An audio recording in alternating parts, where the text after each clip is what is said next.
baik, ada Allah yang maha menolong. Cuma kebanyakan di antara kita kurang melibatkan Allah dalam setiap urusan. Terkadang ia belum berikhtiar, ia belum bertawakal, ia sendiri sudah putus asa. Apalagi orang ketika sudah diuji dengan masalah yang terus datang silih berganti. Cobaan hidup yang terus bertubi-tubi.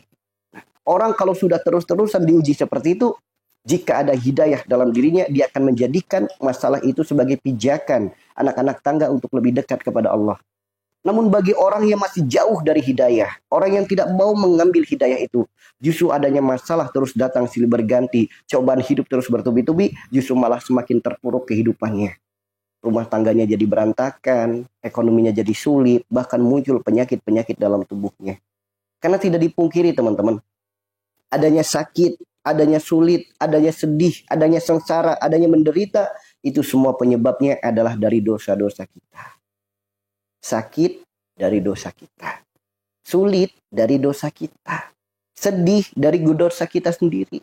Sengsara itu juga dari dosa kita sendiri. Apapun masalah dalam hidup kita, semua berawal dari dosa-dosa kita sendiri. Maka jika kita ingin keluar dari permasalahan ini, tugas kita bukan sibuk nyari jalan keluar. Bukan. Kita nggak pernah tahu di depan kita ada apa. Kita nggak pernah tahu hari esok akan seperti apa. Tugas kita itu bukan sibuk mencari jalan keluar. Tugas kita itu sibuk memperbaiki keadaan. Dengan cara apa? Bertawakal kepadanya, diawali mohon ampun kepadanya. Jadi kalau udah tahu segala penyebabnya itu adalah dosa, maka tugas kita saat ini adalah apa? Mohon ampun kepadanya. Karena dosa itu karena kita punya kesalahan. Boleh jadi karena adanya kesalahan yang terus datang, kesalahan yang terus kita perbuat, istighfar kita jarang. Adanya dosa yang terus kita perbuat, tobatnya nggak pernah. Itu semua boleh jadi penyebabnya. Karena apa? Tidak mungkin orang yang kehidupannya baik, datang banyak masalah. Nggak mungkin. Kecuali para nabi. Semakin baik, semakin banyak masalah, itulah para nabi. Lah kalau kita semakin banyak masalah, karena semakin banyak dosa yang kita perbuat. Seperti itu ya teman-teman ya. Bahkan sakit, banyak orang yang tidak menyadari sakitnya adalah karena dosanya. Banyak di antara kita begitu sakit hanya sibuk mencari ikhtiar ke sana kemari. Hanya sibuk mencari obat ke sana kemari. Padahal penyebabnya adalah dosa. Kalau penyebabnya dosa, apakah bisa sembuh dengan kimia? Kalau penyebabnya dosa, apakah bisa sembuh dengan herbal? Kalau penyebabnya dosa, apakah bisa sembuh dengan terapi? Dengan berobat? Nggak bisa teman-teman. Kalau penyebabnya dosa, maka jalan sembuhnya adalah mendekat kepadanya, mohon ampun kepadanya. Jadi penyebabnya dulu yang harus kita perbaiki. Nah, baru datangnya sembuh, Allah datangkan. Mau lewat obat kek, mau lewat dokter kek, mau lewat ustadz kek, mau lewat kiai, mau lewat herbal. Itu jalan sembuh Allah yang akan datangkan. Tugas kita perbaiki penyebab. Perkara hasil itu urusan Allah. Pasti kalau Allah sudah meridhoi sembuh, tidak ada yang bisa menahannya. Tidak ada yang bisa mencegahnya. Tidak ada yang bisa menghalanginya. Allah kalau sudah meridhoi kita sembuh dari penyakit kita, nggak ada satupun yang bisa menghalanginya. Nggak ada satupun yang bisa mencegahnya. Nggak ada satupun yang bisa menahannya. Maka jangan pernah putus asa dengan rahmat Allah. Kembali yuk. Kembali kepada setelan pabrik kita. Bahwasanya kita diciptakan untuk ibadah. Udah kita perbanyak ibadah.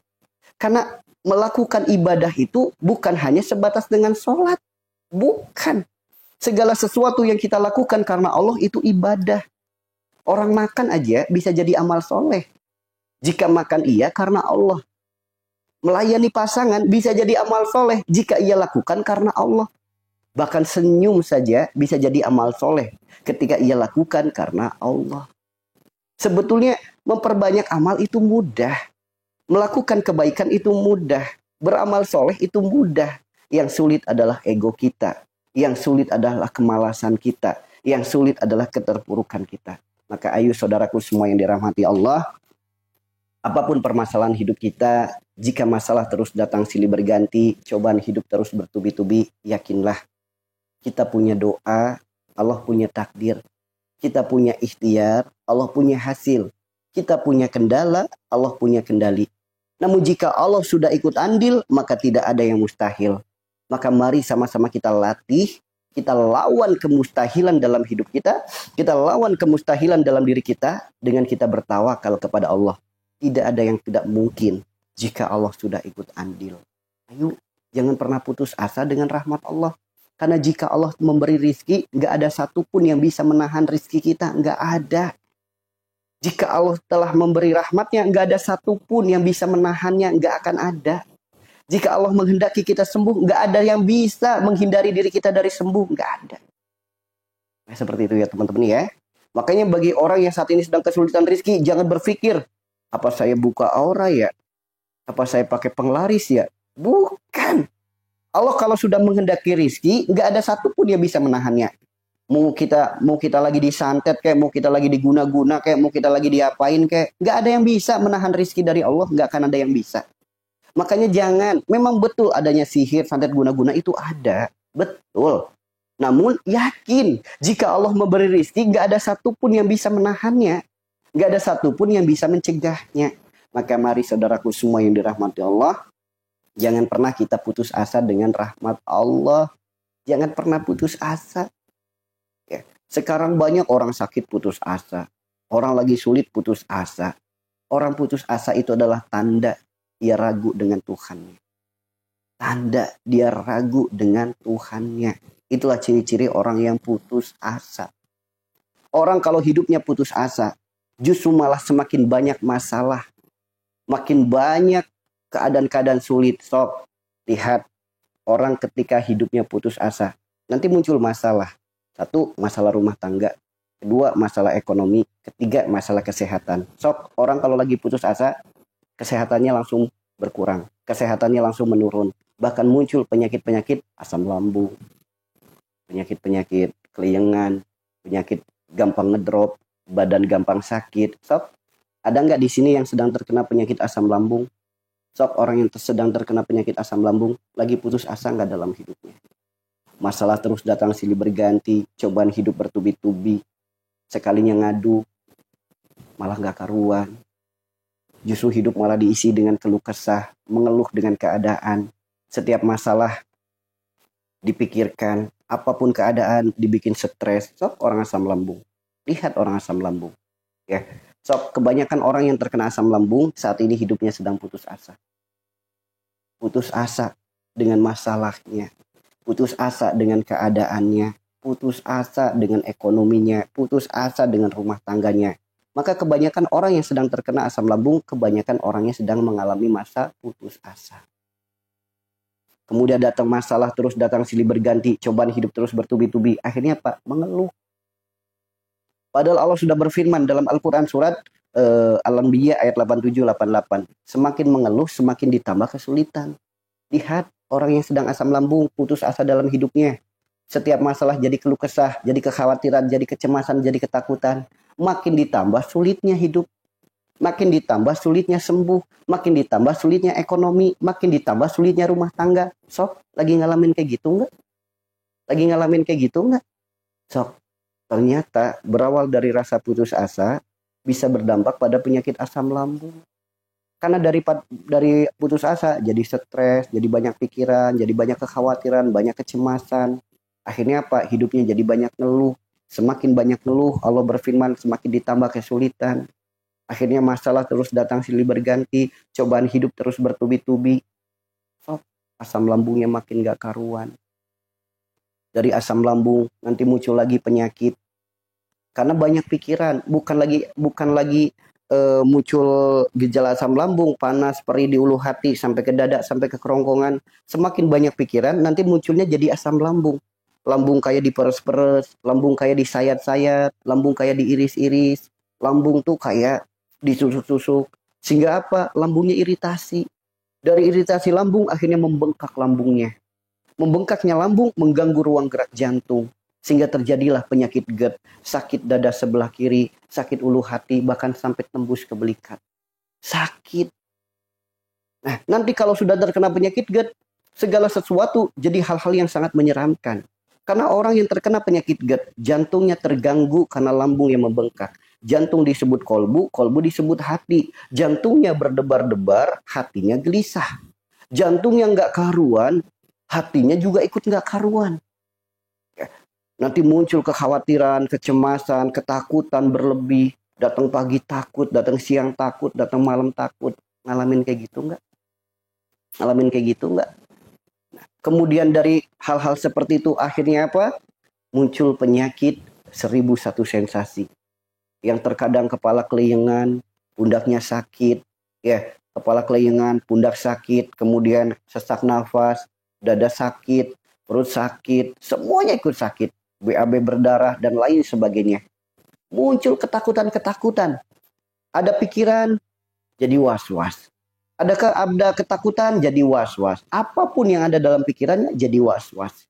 Sedangkan was-was datangnya dari setan. Setan diciptakan dari api. Yang namanya api takut dengan angin, takut dengan dingin, takut dengan air. Nah, orang yang terkena penyakit ini kebanyakan takut sama kipas angin. Takut sama dingin, takut sama mandi. Sok, orang yang terkena penyakit ini sama kipas angin takut. Takut sama kipas angin. Orang yang terkena penyakit ini takut sama dingin. Keluar rumah aja takut. Mau keluar rumah aja takut. Takut dingin. Bukan hanya dingin yang ditakuti. Banyak banget yang ditakuti. Salah satunya takut dingin. Makanya Pak, pakai jaket, pakai kaos kaki. Bertemankan dengan fresh care. Ya. Ini bukan terkena sihir. Ini bukan. Kenapa? Banyak orang yang terkena penyakit asam lambung. Yang naik tingkatnya sebagai penyakit GERD, naik lagi sebagai panic attack, naik lagi sebagai anxiety, nanti bisa naik lagi jadi skizofrenia. Jadi seakan-akan sakitnya itu bukan dari dalam dirinya. Seakan-akan sakitnya itu dia punya mindset sakitku gara-gara santet, sakitku gara-gara sihir, sakitku gara-gara guna-guna. Kenapa? Selalu mengkait-kaitkan. Perut gerak-gerak sendiri dianggapnya santet. Badan kedutan sendiri dianggapnya santet. Nah, orang yang punya pola pikir seperti itu nama penyakitnya skizofrenia. Ya, secara medis nama penyakitnya skizofrenia. Orang yang selalu merasa dirinya kerasukan, orang yang selalu merasa dirinya disantet, diguna-guna, itu ada nama penyakitnya, skizofrenia. Padahal apa? Perut yang gerak-gerak itu buah daripada apa? Gas perut. Yang namanya gas pasti selalu mencari tempat yang lebih tinggi, selalu mencari celah yang lebih besar. Itulah kenapa miring ke kanan, dia gerak ke kiri. Miring ke kiri, dia gerak ke kanan. Dia duduk, naik ke atas. Dia berbaring, turun ke bawah. Nah, itu namanya gas perut. Bukan santet, bukan sihir. Orang sudah kena anxiety, sudah terkena skizofrenia, selalu mengkait-kaitkan ini santet, sihir, guna-guna. Ya, kemudian di badan kedutan, wajar. Kenapa? Asupan makanan kurang, energi tubuh kurang. Sedangkan pikiran gak pernah istirahat. Nah, seluruh organ tubuh yang lain menyuplai energi untuk bisa berpikir. Makanya Pak terkuras energinya sehingga apa? Kedutan di mana-mana. Kedutan di mana-mana. Itu bukan santet, itu bukan sihir, bukan. Ya, itu namanya anxiety meningkat jadi skizofrenia. Jadi bukan santet sihir guna-guna, tapi kalau curhatnya kepada orang pinter ya udah. Anda jadi ladang basah bagi mereka. Anda ditakut-takuti. Ini adalah santet. Ini adalah guna-guna. Ini adalah sihir. Padahal bukan. Bukan. Lantas bagaimana? Supaya tidak jadi beban pikiran. Tidak jadi beban kekhawatiran. Terus pikiran kita jadi sehat. Pikiran kita jadi normal. Nah, ini langkah sembuh yang harus dilakukan. Langkah sembuh yang harus dilakukan. Dengan cara apa? Bukan lagi obatin lambungnya. Oke, betul. Santet itu memang ada. Betul. Tapi lihat, obat santet paling mujarab apa? Allah sesuai prasangka hambanya. Tidak mungkin akan ada santet menimpa diri kita jika Allah tidak menghendaki. Jika Allah tidak mengizinkan. Sedangkan prasangka baik kita sebaik-baik tolak bala. Prasangka baik kita sebaik-baik tolaknya santet. Makanya nggak usah diambil pusing kayak gitu-gituan mada. Ya nggak usah diambil pusing. Allah nggak mungkin ngizinin kita terkena santet kalau kita baik sama Allah, nggak mungkin. Ya, jadi yang kita pikirkan bukan mikirkan santetnya, sabodo teing orang mau nyantet kita, bodoh amat. Kenapa? Karena kezoliman mereka bisa jadi ijabahnya doa kita. Itu kalau orang yang berpikir kita lagi dizolimin.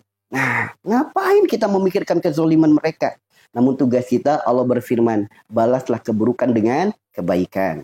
Allah berfirman dalam Al-Quran surat Muzammil ayat 10, sabar, tinggalkan dengan cara yang baik, nggak usah dipikirkan. Di ayat sebelahnya, cukup aku kata Allah yang akan mengurusnya. Apakah kita tidak cukup dengan ayat-ayat itu? Apakah tidak merasa cukup dengan jaminan dari Allah itu?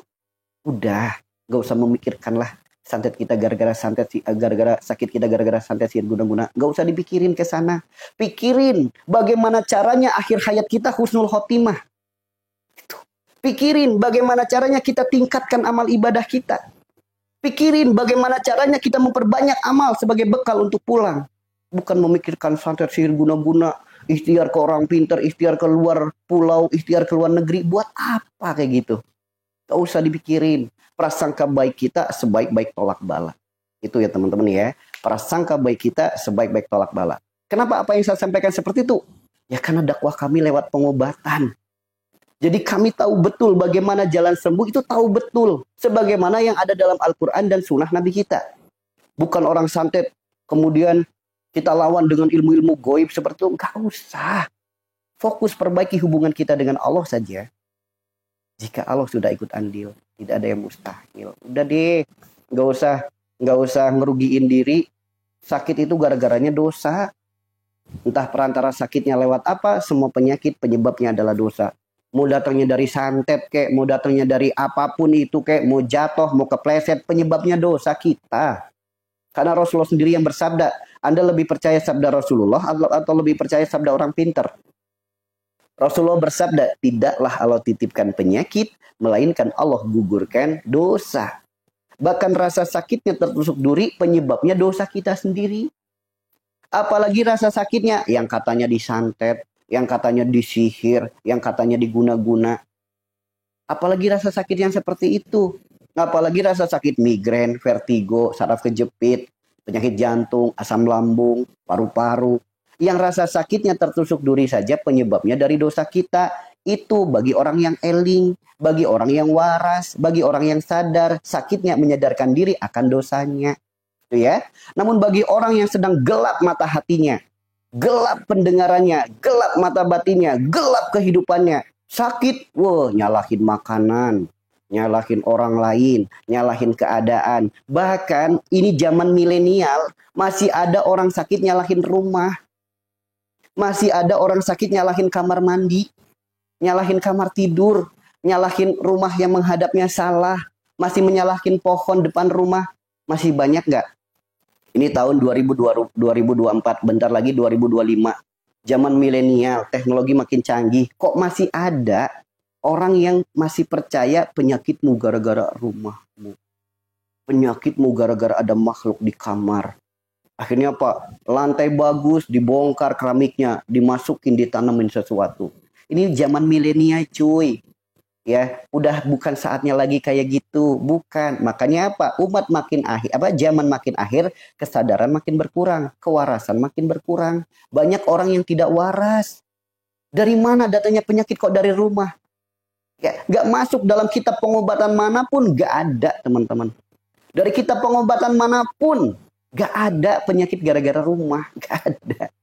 Hanya dari kitabnya orang pinter, kitabnya para dukun, hanya dari kitab mereka doang. Sakit nyalahin rumah, nanti ujung-ujungnya apa? Rumah ditempelin di pintu, di jendela. Emang penyakit datangnya lewat pintu? Emang penyakit ketok pintu dulu? Lah kagak. Penyakit itu datangnya dari diri kita sendiri, dari dosa kita sendiri, sebagaimana sabda daripada Rasulullah SAW. Itu ya. Sakit itu datangnya dari diri kita sendiri, dari perilaku kita sendiri, dari perbuatan kita sendiri. Ya. Maka kalau kita pengen sembuh penyakit kita, bukan kita memikirkan prasangka buruk gara-gara disantet, disihir, guna-guna. Sok, orang yang merasa sakitnya gara-gara disantet, sembuh nggak penyakitnya? Kenapa? Ada 3 perkara yang menyebabkan penyakit sulit sembuh. Ya, ini ya teman-teman ya. Ada 3 perkara yang menyebabkan penyakit sulit sembuh. Nih teman-teman diingat-ingat. 3 perkara ini bisa menyebabkan penyakit kita sulit sembuh. Yang pertama, aduh. Jadi orang ketika sakit sering ngucap kalimat aduh, bikin penyakitnya sulit sembuh. Kenapa? Karena aduh gerbang daripada mengeluh. Yang kedua, orang yang sakitnya sulit sembuh. Yang kedua, orang yang sering mengeluh. Karena Allah sendiri berfirman, Allah akan menambah nikmat kepada orang yang bersyukur, azab Allah sangat pedih kepada orang yang kufur. Mengeluh itu adalah gerbang daripada kufur nikmat. Allah berfirman dalam Al-Anbiya 87-88, semakin kita mengeluh, semakin ditambah kesulitannya oleh Allah. Kemudian yang ketiga nih, yang paling banyak. Yang ketiga, orang yang suka nuduh. Penyakit akan semakin sulit sembuh jika kita sering menuduh. Yang paling banyak, nuduh makanan, nuduh orang lain, nuduh tempat tinggal, nuduh apapun dituduh. Nah, nih, orang yang penyakitnya sulit sembuh adalah orang yang suka nuduh. Masih banyak nggak di sini orang yang nuduh makanan? Banyak nggak? Oh, sakit saya kayak kemarin gara-gara makan gorengan, gara-gara makan jeroan, gara-gara makan garam, gara-gara makan nasi putih. Bukan, teman-teman. Makanan tidak akan menjadi masalah. Makanan tidak akan menjadi penyakit selagi makanan itu halal. Makanan tidak akan menjadi penyakit selagi makanan itu tidak subhat. Makanan tidak akan menjadi penyakit selagi kita berdoa terlebih dahulu. Makanan tidak akan menjadi penyakit selagi kita makan dengan cara yang benar dan tidak kebanyakan. Ingat, ini rumusannya makanan, teman-teman. Ini rumusannya makanan. Sok, bagi teman-teman yang masih suka pantangan dengan makan ini, pantang makan itu, sok, minta maaf sama makanannya. Wahai makanan, maafin aku karena aku telah suuzon sama kamu, menuduh kamu sebagai penyebab penyakitku. Sekarang berdamailah denganku, jadilah nikmat dalam mulutku, jadilah nyaman dalam tubuhku, jadilah obat segala penyakitku. Jadilah sumber tenaga yang melahirkan ketaatan. Udah, maka setiap makanan berdamai dengan diri kita. Makanannya jadi kebaikan, keberkahan darah dan daging kita. Makanannya jadi sumber obat menyembuhkan penyakit kita. Kenapa Allah sendiri yang berfirman, Robbana ma khalaqta hadza batila? Tidak ada satupun yang Allah ciptakan sia-sia. Ngapain ikut-ikutan nyalahin makanan? Siapa yang nyalahin makanan? Mereka yang tidak iman. Mereka berprasangka buruk dengan penciptaan Allah. Padahal Allah ciptakan langit, bumi beserta isinya untuk bertasbih kepada Allah. Makanan, nasi dan lain sebagainya. Tiap saat bertasbih. Orang yang nuduh makanan sebagai penyebab penyakit, apakah tasbih setiap saat? Yuk renungkan teman-teman. Makanan setiap saat bertasbih kepada Allah. Orang yang nuduh makanan sebagai penyebab penyakit, apakah tasbih setiap saat sama Allah? Tasbih nggak setiap saat sama Allah? Harusnya malu atau tidak? Sakit nyalahin makanan. Padahal Rasulullah udah ngasih tahu penyebabnya dosa kita sendiri, bukan dari makanan. Makanya yang penting halal dulu nih. Halal mendapatkannya, halal jenisnya, halal segala-galanya. Halal dulu. Yang kedua, tidak subhat. Tidak subhat itu tidak diragukan kehalalannya. Ya, tidak diragukan kehalalannya. Nah, ternyata tidak subhat ini bukan hanya tidak diragukan kehalalannya. Yang dimaksud tidak subhat di zaman sekarang, tidak diragukan isinya. Contoh, kalau makanan yang alami nggak usah diragukan. Makanan siap saji. Makanan-makanan made in Allah. Olahan-olahan manusia. Ya, olahan-olahan manusia. Contoh, yang ada bahan pengawetnya, yang banyak bahan kimianya. Nah, itu kan makanan yang diragukan. Maka kurangi boleh, hindari boleh. Karena apa? Ada sisi tidak baiknya. Ada sisi pengawetnya dan lain sebagainya. Seperti sosis, mie instan dan lain sebagainya. Kurangi. Ya, bukan berarti disalahkan. Ya, kemudian yang ketiga, berdoa terlebih dahulu. Nah, nih, banyak orang ketika makan, dia tidak berdoa. Melainkan apa? Melafadzkan hafalan.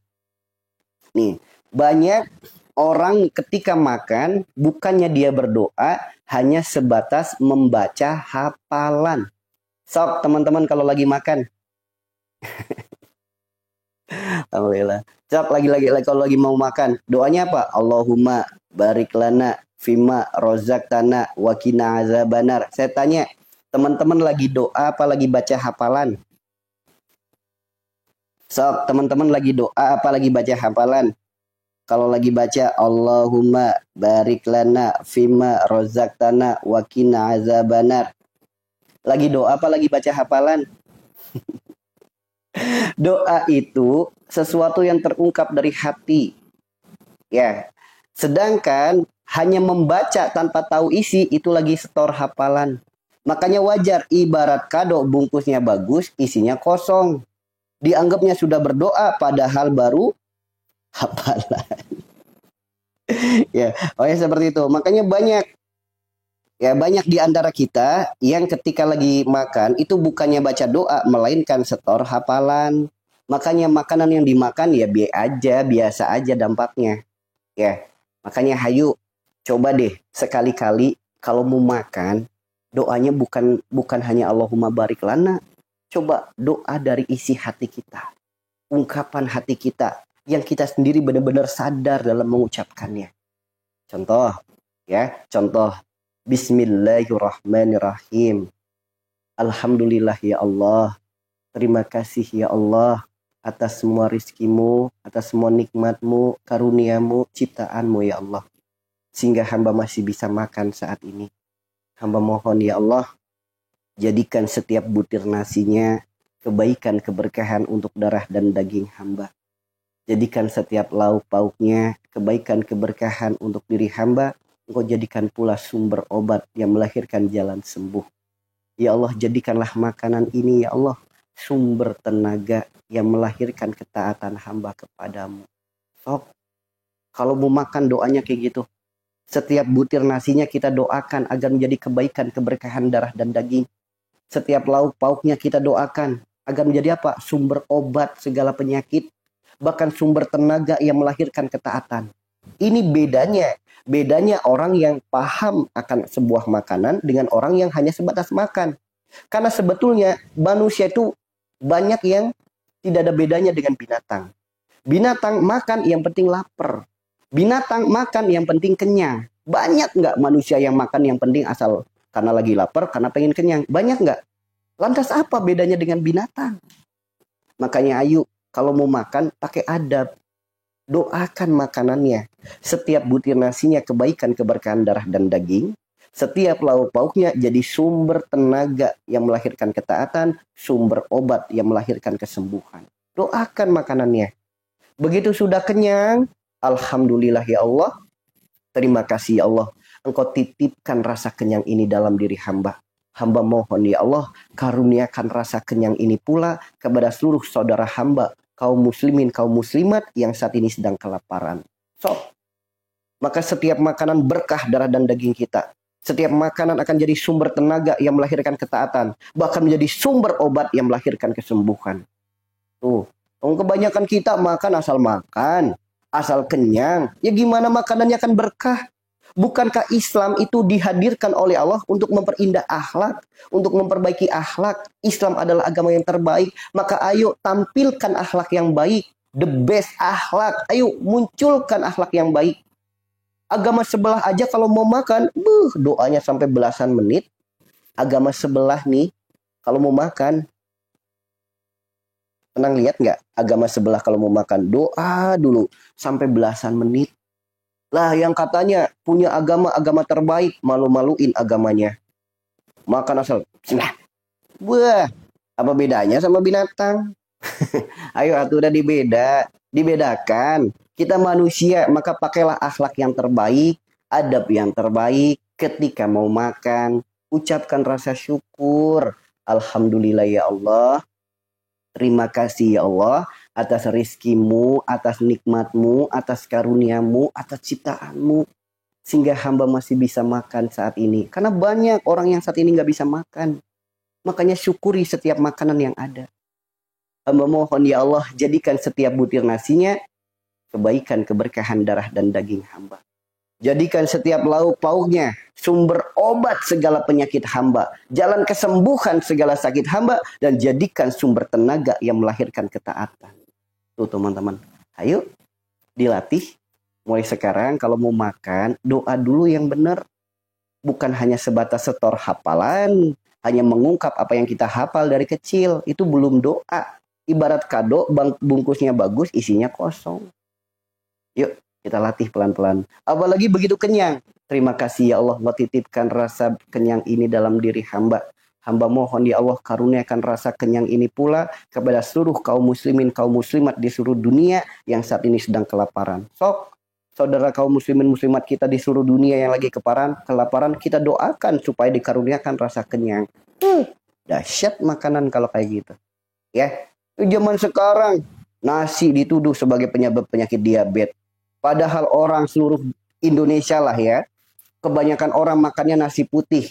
Andaikan nasi penyebab penyakit diabetes, apa kabar orang-orang pekerja keras yang kadang porsi nasinya lebih banyak. Andaikan nasi sebagai penyebab penyakit diabetes, harusnya mereka yang makan porsinya lebih banyak, mereka yang duluan terkena diabetes. Tapi kenapa tidak? Kenapa orang yang terkena diabetes hanya orang-orang terpilih? Saya katakan orang-orang terpilih. Kenapa? Karena kebanyakan yang terkena penyakit diabetes, ingat kalimat saya, kebanyakan. Namanya kebanyakan berarti tidak semua. Kebanyakan adalah para pedagang. Sok lihat para pedagang, kebanyakan penyakitnya diabetes. Para marketing, sok kebanyakan penyakitnya diabetes. Para guru, sok banyak juga yang terkena penyakit diabetes. Orang yang berkecimpung di dunia bisnis dan politik, sok banyak yang terkena diabetes. Yang kelima nih, yang tanpa disadari, orang yang hobinya ngelawak. Orang yang hobinya ngelucu, sok penyakitnya diabetes. Sok lihat teman-teman. Karena segala penyakit yang berkaitan dengan darah, penyakit yang berkaitan dengan sifat orangnya. Darah itu disebut sifat, darah disebut dengan ruh. Kita buktikan, orang kalau ruhnya dicabut, darahnya hilang. Darah yang hilang belum tentu bersih. Ya, jika sifat perilaku perbuatan kita baik, maka ruh itu dicabut, darahnya hilang, darahnya juga bersih. Bahkan utuh jasadnya ketika dimakamkan. Sebagaimana orang-orang soleh, sifat perilaku perbuatannya baik, makanya ruhnya dicabut, darahnya hilang. Badannya wangi, jasadnya tetap utuh. Meskipun dimakamkan berpuluh-puluh tahun, masih utuh jasadnya. Kemudian, apa kabar orang-orang seperti kita? Apa kabar orang-orang seperti kita yang kadang sifatnya baik, kadang sifatnya buruk, kadang perilakunya baik, kadang perilakunya buruk. Ketika ruh ini dicabut, darahnya hilang nggak? Hilang. Bersih nggak? Tidak. Kenapa? Karena Allah sendiri yang berfirman, ya ayyuhal nafsul mutmainnah. Hanya jiwa-jiwa yang tenang, hanya jiwa-jiwa yang bersih yang dipanggil oleh Allah, yang dicabut oleh Allah. Lantas darah-darah yang kotor, mereka masih tetap mengendap dalam tubuh kita. Ketika kita dimakamkan, dari darah-darah kotor inilah bibit-bibit belatung yang akan menggerogoti diri kita. Maka barang siapa yang terkena penyakit darah, gula darah, darah rendah, darah tinggi, kolesterol, asam urat, rematik, ataupun autoimun, kanker darah, gatel, apapun penyakit yang berkaitan dengan darah, penyakit yang berkaitan dengan sifat orangnya. Maka barang siapa yang pengen sembuh dari penyakit darahnya, perbaiki sifatnya. Perbaiki sifatnya. Contoh kayak tadi, kita sudah buka dengan orang yang terkena penyakit diabetes. Ya, orang yang terkena penyakit diabetes secara medis karena pankreasnya rusak. Dari pankreas rusak menghasilkan insulin berlebih. Sehingga apa? Gula darahnya berlebih. Siapa yang mengizinkan pankreas itu rusak? Siapa yang membuat pankreas itu rusak? Yang mengizinkan pankreas itu rusak Allah. Yang membuat pankreas itu rusak kita. Dari mana rusaknya? Bukan dari makanan. Ingat, bukan dari makanan. Allah titipkan teguran itu karena kita punya kesalahan. Boleh jadi adanya dosa yang terus kita perbuat, istighfar kita jarang. Kesalahan yang terus kita lakukan, tobatnya nggak pernah. Nah, ditegur lewat perantara pankreas rusak. Kesalahan apa yang menyebabkan penyakit diabetes? Sok, penyakit diabetes atau penyakit gula. Semua orang suka nggak dengan gula? Suka. Kenapa? Semua orang suka dengan manis. Tapi apa? Ada manis yang membuat orang tidak suka. Manis yang seperti apa? Orang yang senantiasa tutur katanya bertutur kata yang manis, namun kenyataan tak seindah dengan apa yang diucapkan. Orang yang suka berbohong, orang yang suka PHP, orang yang suka janji-janji manis, sok. Orang yang seperti itu ucapannya, seperti itu perbuatannya, seperti itu sifatnya, sok. Diabetes.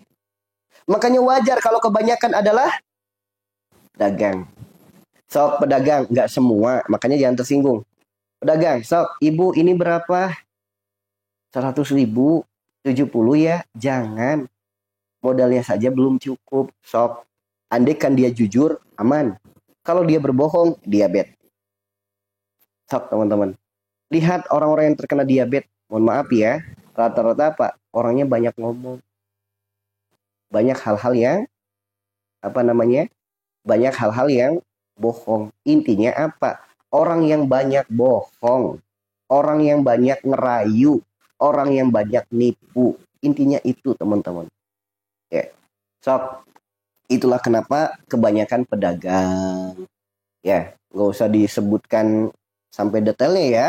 Udah pedagang mah banyak, mau development kayak mau apa kayak dia ada kan dagang-dagang juga, marketing, ya, guru. Kenapa banyak guru terkena diabetes? Karena guru itu seharusnya digugu, ditiru, bukan jarkoni, pinter ngajar nggak bisa menjalani. Makanya wajar, entah itu guru sekolah, entah itu guru agama, entah itu guru kiai, entah itu ustadz, apapun itu, jika apa yang disampaikan tidak sesuai dengan apa yang dia contohkan, sok diabetes. Ya.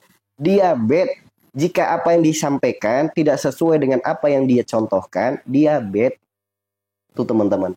Ya jadi bukan hanya guru di sekolah saja, ustadz banyak yang kena diabetes, kiai banyak yang kena diabetes. Ketika apa? Apa yang disampaikan tidak sesuai dengan apa yang ia contohkan. Makanya namanya guru itu digugu, ditiru, bukan jarkoni, pinter ngajar, nggak bisa ngejalani. Nah, makanya wajar kalau penyakitnya diabetes.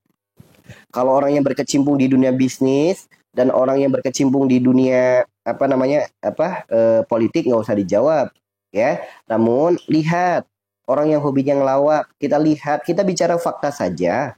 Dari zaman Sri Mulat sampai detik ini, lihat pelawak di Indonesia banyak nggak? Banyak banget. Yang sudah tidak muncul di televisi. Apa kabar sekarang? Kebanyakan mereka sedang sakit. Apa sakitnya? Diabetes. Sok teman-teman, lihat. Kebanyakan penyakitnya Pak, diabetes. Makanya hati-hati. Orang yang terkena penyakit diabetes, jika ingin sembuh dari penyakitnya, yang pertama, yuk rubah sifatnya. Ya, rubah, jangan suka bohong, jangan suka PHP. Contoh aja, nanti kalau aku berhasil, aku belikan kamu sebongkah berlian. Begitu berhasil, dicampakkan. Sok diabetes menanti. Nah, pokoknya nanti kalau Bapak sukses, aku beliin sepeda. Begitu udah berhasil, anaknya nggak dibeliin sepeda. Sok nanti diabetes teman-teman. Ya itulah diabetes. Ya, lantas bagaimana jalan sembuhnya? Yang pertama, diam lebih baik daripada berbicara. Maka Pak, puasa. Puasakan diri Anda. Karena terbukti orang yang terkena penyakit diabetes begitu puasa, gula darahnya turun. Turun nggak? Orang yang terkena diabetes kalau puasa gula darahnya turun nggak? Turun. Ya, turun. Karena orang ketika terkena penyakit diabetes, ketika dia berpuasa, gula darahnya itu turun. Kenapa? Karena orang ketika berpuasa, organ tubuh istirahat bekerja.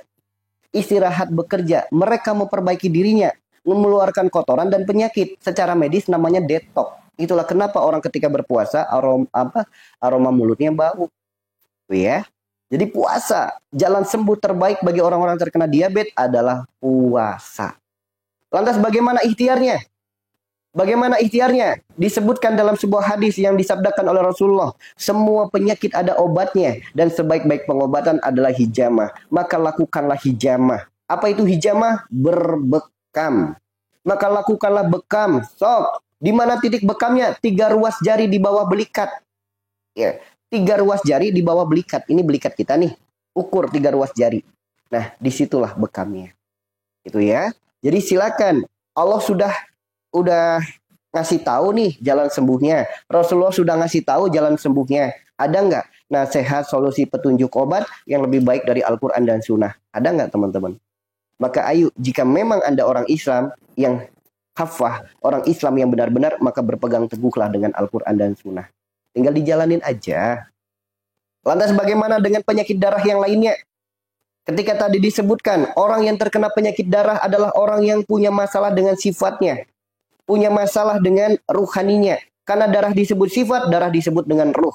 Bagaimana orang yang terkena penyakit hipertensi? Bagaimana dengan orang yang terkena penyakit darah tinggi? Ada nggak di sini yang terkena penyakit darah tinggi? Ada nggak teman-teman yang terkena penyakit darah tinggi? Ada nggak? Sok, ada nggak yang terkena penyakit darah tinggi di room ini? Ada. Secara medis, penyakit darah tinggi adalah penyakit yang tidak bisa disembuhkan.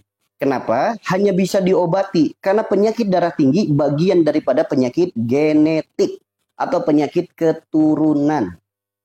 Ya, bagian daripada penyakit genetik atau penyakit keturunan. Wajar disebut penyakit genetik, wajar disebut penyakit keturunan. Karena apa yang terjadi pada diri kita, buah daripada benih orang tua kita. Kalau orang tua kita punya sifat seperti itu, maka sifat itu ngalir pada diri kita. Ya, Kalau orang tua kita punya perilaku seperti itu, perilaku itu pun bisa ngalir pada diri kita. Dari mana datangnya penyakit hipertensi? Dari mana datangnya penyakit darah tinggi? Ketidakmampuannya dalam menata hati, sehingga ia muncul sifat tinggi hati. Setiap kali ada masalah, jadi emosi. Setiap kali ada masalah, jadi marah-marah. Apa yang dilihat, apa yang didengar, apa yang dirasakan, apa yang dialami, apapun keadaannya, selalu melahirkan amarah dan emosi. Amarah dan emosi adalah ketidakmampuan dalam menata hati. Hati disebut kolbu, wujudnya adalah jantung. Orang tidak mampu menata hatinya, maka jantungnya pun bergejolak. Sob, kita buktikan. Orang kalau lagi marah, detak jantungnya kenceng apa pelan? Orang kalau lagi marah, detak jantungnya kenceng apa pelan? So, orang kalau lagi marah, detak jantungnya kenceng apa pelan? Kenceng kan? Sekali-kali deh, siapapun yang lagi marah, pegang dulu jantungnya. Detaknya kenceng apa pelan? Orang kalau lagi marah, detak jantungnya kenceng. Jantung fungsinya apa? Memompa darah.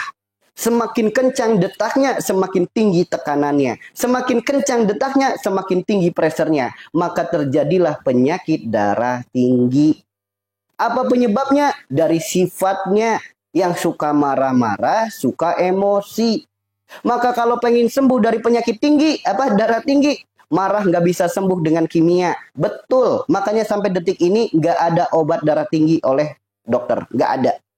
Sifat obatnya hanya untuk apa? Mengurangi pusingnya, mengurangi efek-efeknya saja. Nggak ada. Kenapa? Sifat nggak bisa diobati dengan kimia. Sifat nggak bisa diobati dengan herbal. Makanya nggak ada obat yang bisa menyembuhkan penyakit darah tinggi. Itu dokter yang ngasih tahu. Oke. Maka kalau pengen sembuh dari darah tinggi, bukan dengan obat, bukan dengan herbal. Perbaiki sifatnya.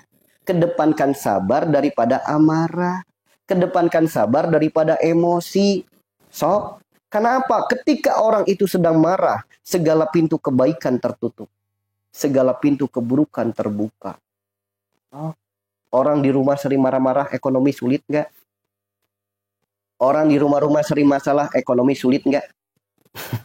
Orang kalau sering berantem, sok, teman-teman nih kalau lagi marah ke pasangan, segala pintu kebaikan tertutup nggak? Segala pintu keburukan terbuka nggak? Sok, orang kalau lagi marah, kebaikan apapun yang ada pada orang tersebut nggak ada yang kelihatan. Ibu kalau lagi marah ke suami atau sebaliknya, suami kalau lagi marah ke istri, ada nggak pintu kebaikan yang terbuka? Nggak ada. Semuanya keburukan, semua yang muncul dalam benaknya. Sehingga makin bergejolak hatinya, semakin marah-marah. Maka kalau pengen sembuh, kedepankan sabar daripada emosi. Kedepankan sabar daripada marah-marah. Karena Allah sendiri yang berfirman, Innallaha ma'as sabirin. Sesungguhnya Allah bersama dengan orang-orang yang sabar. Sabar sih sabar. Sabar ada batasnya. Kamu nggak ngerasain apa yang aku rasakan. Siapa sih yang tega diginiin? Dah. Bagaimana mungkin sabar memiliki batasan? Sedangkan yang membersamainya adalah Rob yang maha tak terbatas. Maka jangan pernah batasi diri kita dengan alibi sabar ada batasan. Itu sama saja dia sedang memilih jauh dari Allah. Makanya wajar orang kalau lagi marah, pintu kebaikan tertutup, pintu keburukan terbuka. Karena dia sedang memilih jauh dari Allah. Yuk, marah, membuka pintu keburukan, menutup pintu kebaikan.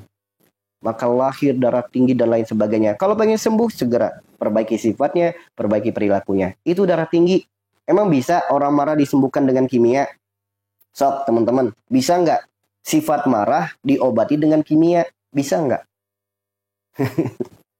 Kecuali obat tidur ya. Bisa nggak orang marah, orang emosi diobatin pakai herbal? Bisa nggak? Ya nggak bisa. Kecuali disuntik pingsan ya, baru. Makanya kalau pengen sembuh dari darah tinggi, jangan suka marah-marah. Dah, titik. Ya. Jangan suka marah-marah. Maka mohon kepada Allah. Ya Allah, Engkaulah Rabb yang maha baik. Engkaulah pemilik sifat sabar. Hamba mohon ya Allah, pinjamkanlah sifat sabarmu. Kuatkanlah kesabaran hamba. Sabarkan pandangan hamba. Sabarkan pendengaran hamba. Sabarkan mulut hamba. Sabarkan hati hamba. Sabarkan pikiran hamba. Orang yang sabar pandangannya, melihat apapun, sabar. Orang yang nggak sabar pandangannya melihat nggak pas sedikit, emosi. Nggak sabar pendengarannya asal dengar omongan orang, emosi.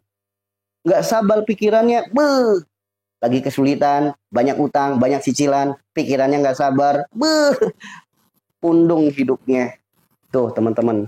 Maka kalau kita pengen sembuh dari darah tinggi, yuk kedepankan sabar daripada amarah dan emosi. Itu darah tinggi. Ya, udah nggak usah nanya darah tinggi obatnya apa. Nggak ada obatnya. Perbaiki sifatnya. Darah tinggi terapinya apa? Nggak ada terapinya. Perbaiki sifatnya. Darah tinggi herbalnya apa? Nggak ada herbalnya. Perbaiki sifatnya. Bagaimana mungkin kita punya atap yang bocor, hanya sibuk cari ember, cari baskom sembuh? Nggak mungkin. Sok teman-teman, kalau punya atap bocor, ya, kalau punya atap bocor, kira-kira pakai ember, pakai baskom, sembuh nggak bocornya? Kira-kira kalau punya atap yang bocor, kita hanya sibuk cari ember, cari baskom, sembuh nggak bocornya? Sembuh nggak, teman-teman? Coba, nggak akan sembuh kan? Nggak akan sembuh. Tapi benar, ember dan baskom setidaknya tidak menyebabkan airnya tumpah kemana-mana. Begitupun sama orang sakit. Ya, kalau hanya sibuk cari obat, sibuk ikhtiar ke sana kemari, sembuh nggak? Enggak, karena penyebabnya belum diperbaiki. Memang betul ikhtiar berobat itu setidaknya bisa mengurangi rasa sakitnya. Itu teman-teman. Maka tugas kita bukan sibuk cari obatnya, tugas kita adalah perbaiki penyebabnya. Orang darah tinggi penyebabnya sifat tinggi hati, marah-marah, emosi. Maka kalau pengen sembuh, perbaiki penyebabnya. Bukan sibuk cari obatnya. Bukan. Karena sembuh itu milik Allah. Allah sendiri yang berfirman. Al-Quran surat Asy-Syu'ara ayat 80. Silakan dibuka. Wa idam maritu fahuwa yashfin. Tuh. Sembuh itu milik Allah. Emang Allah titipin penyakit nyuruh kita berkompetensi berlomba-lomba nyari obat ke sana kemari? Enggak. Allah tidak menciptakan penyakit untuk perlombaan. Bukan. Allah titipkan kita penyakit karena ada kesalahan yang terus kita lakukan. Dosa yang terus kita berbuat, istighfarnya jarang, tobatnya nggak pernah. Karena sakit itu bentuk cinta kasih sayang Allah kepada diri kita. Tuh teman-teman, bukan lagi disuruh nyari obat. Karena Allah berpesan dalam Al-Quran surat At-Tahrim ayat 8, sok dibuka. Allah titipkan penyakit bukan sedang nyuruh obat, tidak nyuruh terapi. Allah titipkan penyakit karena Allah berpesan. Apa pesan Allah? Ya ayyuhalladzina amanu tubu ilallahi taubatan nasuha. Allah titipkan penyakit kepada diri kita. Allah berpesan nyuruh kita taubatan nasuha. Kalau udah taubat, kita bangun di sepertiga malam, menangis yang lirih dalam keheningan malam, bermunajat, cukup alam semesta jadi saksinya, malaikat yang mengaminkan doanya. Jika Allah sudah ampuni dosa kita, Allah terima tobat kita, Allah kabulkan permintaan kita. Kalau kita minta sembuh, pasti Allah akan bimbing langkah kaki kita untuk mendapatkan sembuh yang terbaik. Allah sendiri yang akan membimbing ikhtiar kita. Bukan kita yang sibuk mencari ikhtiar ke sana kemari. Allah. Karena jika Allah sudah menghendaki sembuh, satu butir nasi saja bisa jadi jalan sembuh, guys. Jika Allah sudah menghendaki sembuh, minum air putih seteguk saja bisa jadi jalan sembuh. Maka jika Allah sudah ikut andil, tidak ada yang mustahil. Ya, makanya nggak usah sibuk nyari ikhtiar ke sana kemari, nggak usah. Sembuh ada pada diri kita sendiri. Karena Allah ciptakan tubuh manusia hebatnya luar biasa, dahsyatnya luar biasa. Tubuh manusia itu punya kemampuan mampu menyembuhkan dirinya sendiri, mampu mengobati dirinya sendiri, mampu memperbaiki dirinya sendiri. Itu tubuh manusia. Hebat nggak? Hebat. Namun banyak orang yang tidak mensyukurinya. So, bagi teman-teman yang punya masalah darah tinggi, sering kelayangan, kepala sering pusing, kadang muncul juga ada yang jadi vertigo, ada yang jadi migrain. Ada nggak di sini yang sering sakit kepala, sering pusing, sering kelayangan, vertigo, migrain? Ada nggak teman-teman? Ada nggak? So, tanya dulu teman-teman. Ada nggak di sini yang sering sakit kepala, sering pusing, sering kelayangan, sering migrain, sering vertigo? Ada nggak? Ada. Yuk kita buktikan tubuh manusia memiliki kemampuan yang sangat luar biasa untuk menyembuhkan dirinya sendiri. So, apalagi satu, namanya jari telunjuk. Jari telunjuk ini Bisa sebagai perantara jalan sembuh semua penyakit. Apalagi telunjuknya orang yang sering sholat. Telunjuknya yang sering dipakai untuk sholat. Itu lebih dahsyat lagi. Yuk, yang sering sakit kepala, sok. Lihat nih ya. Maaf ya, saya buka sedikit. Ini rambut, ini kulit. Garis antara rambut dan kulit tekan dengan jari telunjuk. Tekan seperti ini. Ikuti garisnya. Itu ikuti garisnya, depan telinga, tutup lubangnya dari luar. Lalu ucapkan innalillahi wa inna ilaihi rajiun. Tarik ke belakang. Sok, seketika yang sakit kepala langsung berkurang bahkan bisa sembuh. Kepala langsung enteng, badan langsung enteng, keluar keringat hangat, badan langsung segar. Kalau nggak percaya buktikan. Tubuh manusia itu hebat. Mampu menyembuhkan dirinya sendiri, mampu mengobati dirinya sendiri. Sok, praktekin jari telunjuk, ya. Jari telunjuk, tempelkan, ini rambut, ini kulit, tempelkan di sini, ikuti garisnya, ya. Begitu depan telinga, tutup dari luar. Ucapkan innalillahi wa inna ilaihi rajiun, tarik ke belakang. Sok, praktekin. Praktekin. Langsung enteng nggak kepalanya? Langsung enteng nggak badannya? Langsung keluar keringat hangat nggak? Badan langsung segar nggak? Berkurang nggak fungsinya? Bahkan bisa sembuh pusingnya. Sok, praktekin teman-teman. Ya, sok dipraktekin. Udah dipraktekin belum? Udah dipraktekin belum? Bismillah, yang lagi di rumah sakit, Allah kuatkan kesabarannya. Allah jadikan sembuh segala penyakitnya. Allah ridhoi ikhtiarnya. Beneran nggak? Beneran nggak? Langsung enteng kepalanya? Langsung segar badannya? Sok, ada nggak yang mual? Ada nggak yang muntah? Sok. Ya, langsung enteng kepalanya, langsung segar badannya. Sok, telinga satu lagi. Innalillahi wa inna ilaihi rajiun. Tarik. Sok, langsung enteng kepalanya, langsung segar badannya. Sok. Langsung keluar keringat hangat. Sok. Ya kalau lagi nggak pusing nggak apa-apa, praktekin aja, langsung segar badannya. Kenapa? Ilmu itu butuh bukti. Ya, yuk kita buktikan sendiri. Benar nggak apa yang diucapkan, apa yang disampaikan? Benar nggak ilmu yang diajarkan? Maka kita buktikan. Tuh teman-teman. Enak nggak teman-teman? Enak nggak? Sok, mata langsung jering, terang. Tuh, itu bukti. Makanya Pak, sembuh itu ada pada diri kita sendiri. Allah tidak akan merubah suatu kaum sebelum ia merubah dirinya sendiri. Kalau pengen sembuh, rubah. Yang dulunya sakit yang dipikirkan obat, sekarang sakit yang direnungkan dosa apa yang telah aku perbuat. Itu teman-teman, dirubah. Kalau dulu lagi sakit, nyari obat ke sana kemari. Memikirkan apa obatnya, apa ikhtiarnya. Sekarang kalau datang sakit, dosa apa yang telah aku perbuat. Karena Rasulullah sendiri yang bersabda, tidaklah Allah titipkan penyakit, melainkan Allah gugurkan dosa. Kita jangan jadi orang yang munafik, bilangnya sehat lahir batin, lahir doang yang diobati. Lahir doang yang diikhtiarkan.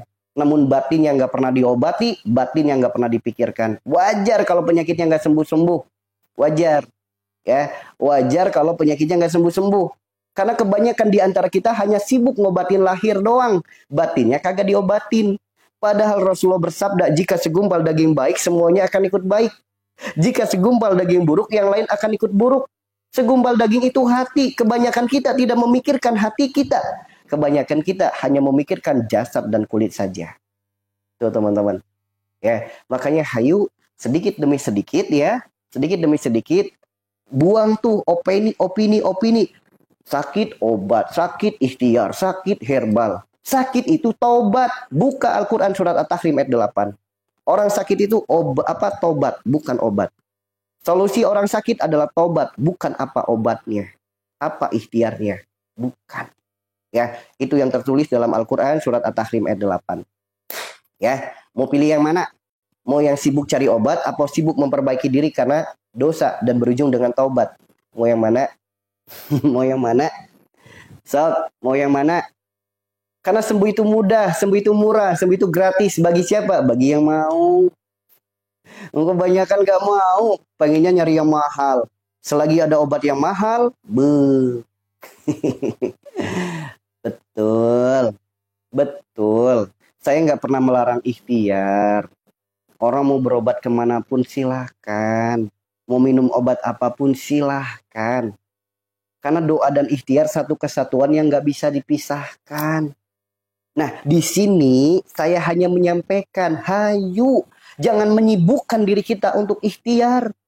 Sibukkan diri kita untuk memperbaiki penyebab. Bukan sibuk cari obat.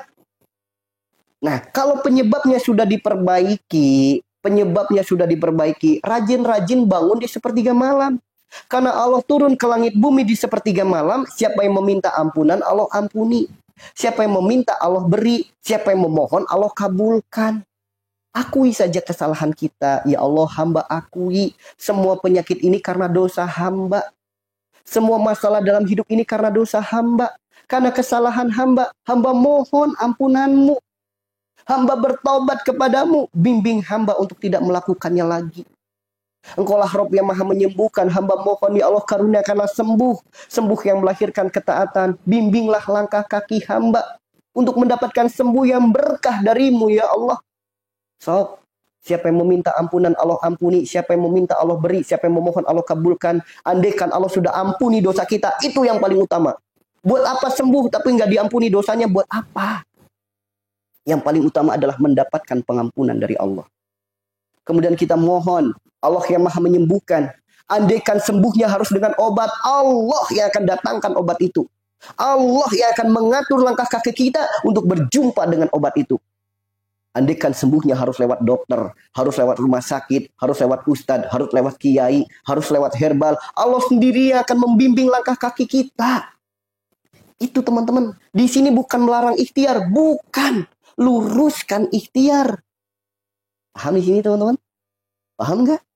Di sini bukan melarang ikhtiar, enggak. Mau berobat ke rumah sakit enggak salah. Mau ke herbal, mau ke apa, enggak ada yang salah. Tugas kita bukan sibuk cari obatnya. Perbaiki penyebabnya. Gitu ya. Paham di sini? Perbaiki dulu penyebabnya. Karena jika Allah sudah menghendaki sembuh, kita makan sebutir nasi saja bisa jadi jalan sembuh. Tidak ada yang mustahil jika Allah sudah ikut andil. Jika Allah sudah menghendaki sembuh, satu air putih nih. Ya Allah, dengan air Engkau jadikan sumber kehidupan. Hamba mohon jadikan air ini sebagai jalan keberkahan, sebagai jalan sembuh segala penyakit hamba. Sok, kalau Allah sudah menghendaki satu butir seteguk air bisa sembuh enggak? Makanya hayu teman-teman, ingat ya, yang baru bergabung biar nggak gagal paham, dengerin dulu. Di sini bukan melarang ikhtiar, bukan. Di sini mengajak untuk apa? Sibuklah perbaiki penyebab. Bukan sibuk cari obat. Obat mada gampang. Sembuh itu mudah. Sembuh itu murah. Sembuh itu gratis. Bagi siapa? Bagi yang mau. Makanya jangan sibuk nyari obat mulu. Sok banyak di room ini tanpa berobat, tanpa ketemu saya, hanya mendengarkan nasihatnya, diperbaiki. Ikuti saran-sarannya, sembuh daripada penyakit. Banyak nggak di room ini? Sok teman-teman saya tanya di room ini. Tanpa harus berobat ke sana kemari, tanpa harus ikhtiar ke sana kemari, namun menyadari penyakitku karena kesalahanku, penyakitku karena dosaku. Begitu mendengarkan saran dan nasihatnya, mengikuti sarannya, mengikuti nasihatnya, fokus memperbaiki diri, fokus perbaiki penyebab. Sok, sembuh nggak? Tuh teman-teman, karena Allah titipkan penyakit bukan sedang nyuruh ikhtiar ke sana kemari, bukan. Namun ikhtiar tidak salah, bukan berarti saya sedang menyalahkan ikhtiar. Gitu ya. Seperti itu teman-teman. Iya, kan jelas.